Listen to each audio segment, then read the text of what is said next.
네, 요즘 시장에서 가장 핫한 재테크 정보 남들은 어떻게 하는지 궁금하셨죠? 손에 잡히는 재테크에서 꽉꽉 채워 알려드립니다. 네, 오늘도 친절한 설명을 대해줄 경제 인플루언서 이승민 작가 전화 연결되어 있는데요. 안녕하세요. 네, 네, 안녕하세요. 네, 안녕하세요. 자, 이 작가님 오늘 어떤 재테크 소식 가져오셨나요? 네, 예적금 금리가 하락세를 타는 가운데 안정적으로 예금 금리 이상의 수익을 보장해주는 채권으로 이목이 집중되고 있습니다. 오늘은 개인 투자자들의 수요가 꾸준히 증가하고 있는 채권에 대해 짚어드리도록 하겠습니다. 뭐 이미 작년 하반기부터 이제 채권 수요가 폭발하기 시작했는데 올해까지도 좀 지속적으로 수요가 늘고 있다고요. 네, 맞습니다. 주식시장은 여전히 박스권에서 맴돌고 있고 예금과 적금 금리는 하락세를 타고 있죠. 이런 상황에서 안정적으로 예금 금리 이상의 수익을 보장해주는 채권이 인기를 끌고 있는데요. 16일 금융투자협회에 따르면 올 들어 개인 투자자들의 채권 순매수 규모는 전날까지 4조 2,817억 원을 기록했습니다. 지난해 같은 기간 순매수 규모가 4,930억 원에 그쳤던 것과 비교하면 약 9배나 늘어난 수준인데요.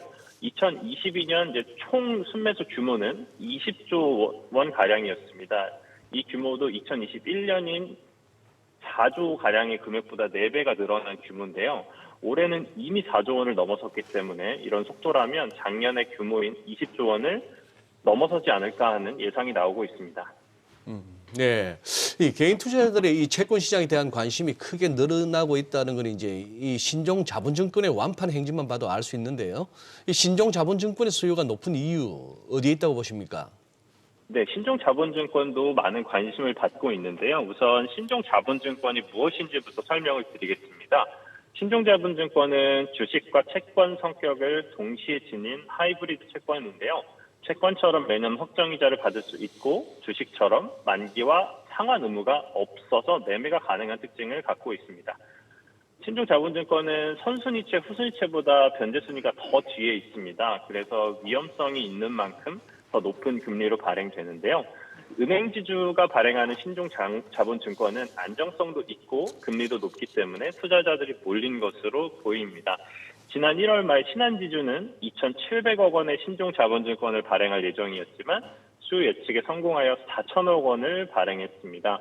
뒤이어 3일 KB금융도 신고 금액인 4,050억 원에서 최대 금액인 6천억 원으로 증액 발행에 성공했습니다. 최근엔 또 개인 투자자들 자금이 비우량채 채권으로도 몰리고 있다면서요. 네, 맞습니다. 최근 개인 투자자들의 비우량 회사채에 대한 수요가 증가하고 있는데요. 신용 등급이 높은 우량 회사채의 금리는 낮아지고 있기 때문에 투자 매력이 떨어집니다. 따라서 신용 등급은 낮지만 금리가 높은 회사채가 관심을 받고 있습니다.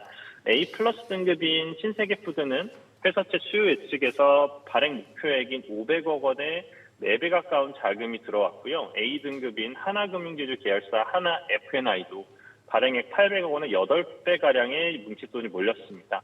다만 투자자들은 모든 A 등급 회사에 투자하지는 않고 옥석을 가리는 중입니다. 효성화학은 A 등급이지만 1,200억 원 규모의 수요 예측에서 기관들이 전혀 응찰을 하지 않아 전량 미매각되는 고배를 마셨습니다. 2월에는 LS전선, 한국토지신탁, SK매직 등의 A급 회사채 수요 예측이 예정되어 있습니다. 예, A급인데도 기관들의 수요가 없는 경우도 있다. 그런데 비우량채에 또 개인 투자들이 자금을 몰린다. 그래요, 이 작가님, 저희 이게 뭐 채권에 대한 인기가 이제 갑자기 이제 인기가 높아가면서 이런 현상도 될 것 같습니다만 그래도 여기도 주의할 점은 있을 것 같습니다.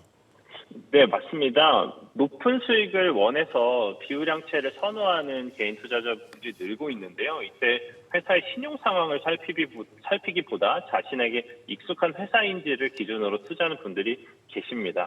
유명한 회사라도 신용 등급이 좋지 않을 수 있기 때문에 간판만 보고 투자하는 경우는 없어야겠습니다. 그리고 신용 등급이 하락하는 회사의 채권을 구매했을 경우에는 원금 손실 위험도 있습니다. 채권을 만기까지 보유하면 정해진 이자를 받으실 수는 있지만 만기 전에 매도하실 경우 채권 가격이 하락하면서 손실이 날 수 있습니다. 특히 BBB 등급 채권의 경우는 금리가 매우 높지만 회사가 부도날 경우 돈을 하나도 돌려받지 못하실 수 있기 때문에 각별한 주의가 필요할 것 같습니다. 네, 오늘 또 채권 투자에 대한 얘기 들어봤습니다. 오늘 내용 잘 들었습니다. 고맙습니다.